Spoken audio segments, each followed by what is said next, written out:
Now we consider some discrete random variables. First is Poisson. If x is Poisson and compute the expectation of 1 divided by x plus 1. So we know x is Poisson, so we know the PMF immediately. The PMF, you can write it down like this, and because it's discrete, so the PMF is just the probability of x equals k, which is lambda to the k e to the minus lambda k factorial, and k is from 0, 1, 2 to infinity. So the expectation 1 over x plus 1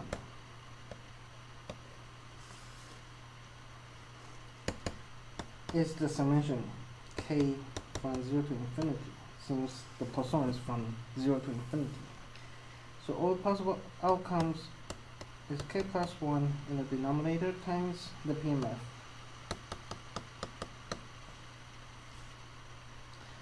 Which is k from 0 to infinity 1 over k plus 1 times lambda k e to the minus lambda k factorial. And here we have summation k from 0 to infinity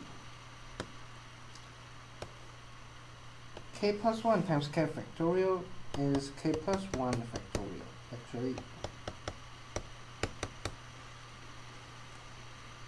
And now, with that k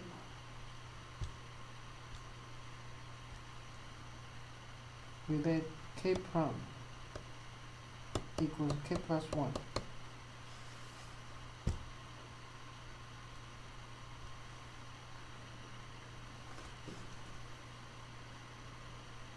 and so k prime equals k plus 1, so k plus 1 here I have 1 over lambda.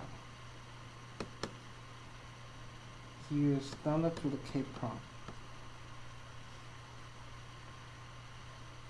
and e to the minus lambda k prime factorial. K prime is from 1 to infinity. It's not 0 to infinity. But I still want 0 to infinity because it is easy to calculate. So I can have k prime from 0 to infinity. Then k prime exponential minus lambda k prime factorial. Since we add k prime equals 0, we need to subtract it out. K equals 0, k prime equals 0, 0 factorial. Now you can see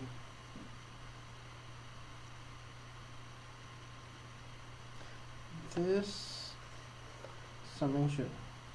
What is this summation? It's a summation from k prime equals 0 to infinity, and this form.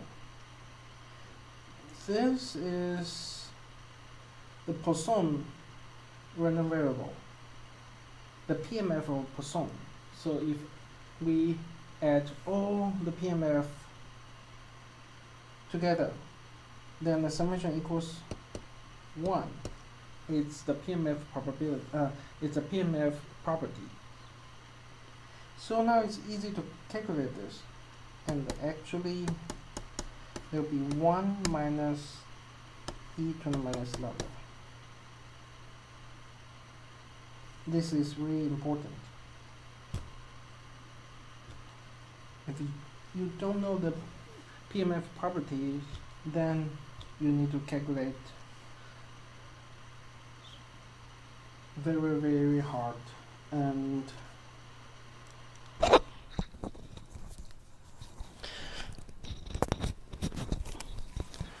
it's really hard to calculate it, and it's time consuming.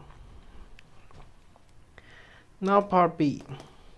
If x is Bernoulli and y is also Bernoulli, then compute the expectation. And x and y are independent. So we know x is Bernoulli, so the PMF, I can write it down, is the probability of x equals 1 is P. And the expectation of x is P. And we also know the expectation of x squared is P. The expectation of x cubed is also P. And y is Bernoulli cube. So I know when y equals 1, the probability is q. So now we want to find the expectation of x plus y cube. We just extend this cube is x cubed plus 3x squared y plus 3xy squared plus y cubed. And it is the expectation of x cubed plus, since x and y are independent, so this term I can separate the expectation.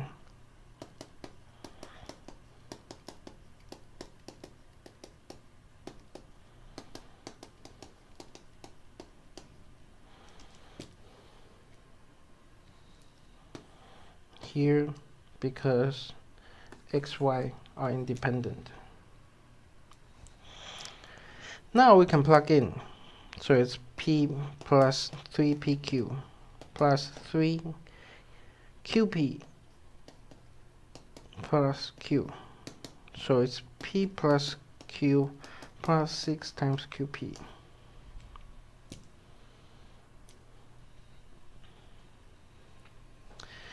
So now we have x with the mean, mu, and the variance. And that the delta theta is the expectation here. Find the theta that minimizes the error. Well, so we know that x is a random variable, and the expectation of x is mu. Variance of x is sigma squared. So we know the expectation of x squared is variance x plus the mean squared, which is sigma squared plus mu squared. So now we want to find the expectation of x minus theta squared.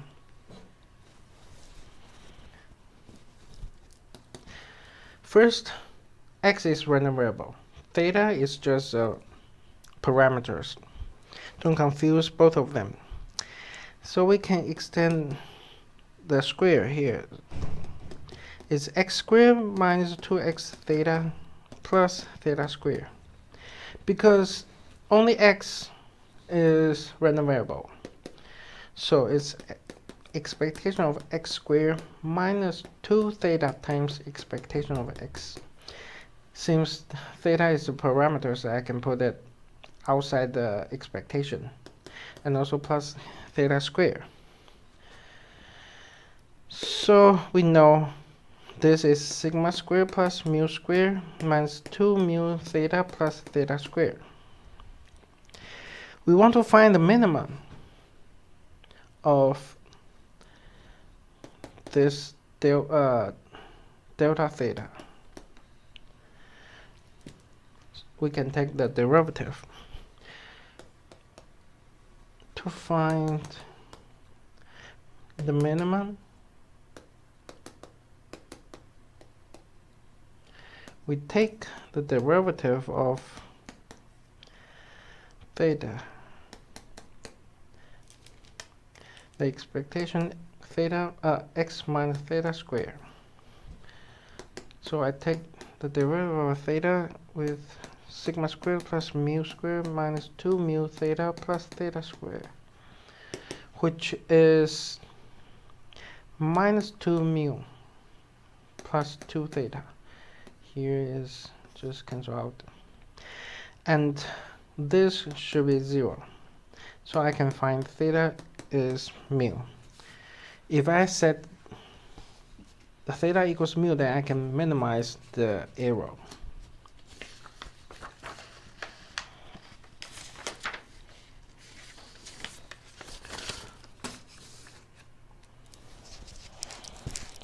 Now suppose x1 to xn are independent uniform random variables from 0 to 100. Then evaluate the probability of minima x1 to xn is greater than L. Part D. First, the probability of minimum x1 to xn greater than L means the probability that x1 is greater than L. Intersection also x2 is greater than L. Because the minimum of x1 to xn is greater than L means all the random variables should be greater than L. Intersection x3 greater than L, to xn greater than L. And since they are independent, so it means that this is a probability of x1 greater than L. Probability times probability x2 greater than L times the probability of xn greater than L. And x1 to xn are all uniform random variable. So this means this is the probability of I can pick any number, like for example x1 greater than L to the n. So this one are the same type of random variables, and from 0 to 100.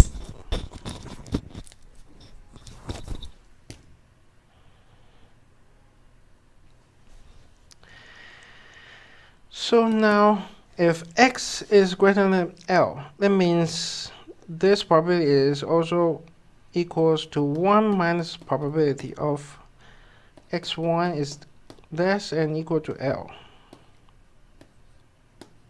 to the n. And we can calculate this, which is 1 minus L plus 1 divided by 101 to the n, which is 100 minus L divided by 101 to the n.